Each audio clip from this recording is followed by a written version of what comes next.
New ইয়র্কে যখন ইবুকসের কথা উঠেছিল, যখন আমেরিকা জুড়ে ইবুকসের কথা উঠেছিল, তারপরে ইবুকস যদি এতই রমরমা হয়, তাহলে তো গত 20 বছরে ইবুকস এতক্ষণে পেঙ্গুইন ফেঙ্গুইনকে বটতলা বানিয়ে দিয়ে ছেড়ে দিত। তাহলে পেঙ্গুইনের কোনো অস্তিত্ব থাকতো না। পৃথিবীর সবচেয়ে বড় পাবলিশারের কথা বলছি, কোনো অস্তিত্বই থাকতো না।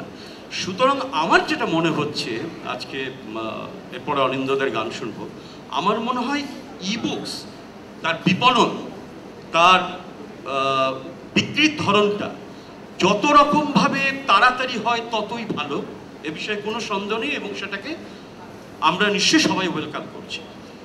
কিন্তু শেষ পর্যন্ত আমার যেটা মনে হয়, একটা বই আমার হাতে পৌঁছবে, সে বইটা আমি আমার ঘরে বসে, জানলার ধারে বসে, বৃষ্টিতে হোক অথবা নির্জনতায় হোক, আমি বসে সে বইটা পড়ব, এবং সেটা ইবুকস নয়, কম্পিউটার খুলে নয়। আমার মনে হয় এটাই হবে হচ্ছে শেষ পর্যন্ত একটা বই তার যাত্রা যেভাবে শুরু করেছিল 300 বছর আগে, সেটা এখনও আমার মনে হয়, আমি বলছি না 3000 বছর আগে প্যাপিরাসের পাণ্ডুলিপির কথা বলছি না, আমি ছাপানো বইয়ের কথা বলছি।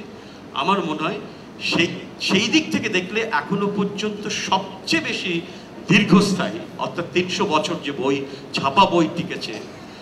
কম্পিউটার এখনও সে আঁতুর ঘর থেকে বেরোয়নি, আঁতুর ঘর থেকে বেরোক, তারপরে দেখা যাবে কলেজ স্ট্রিট 20 বছরের শেষ হয় না 200 বছরের শেষ হয়।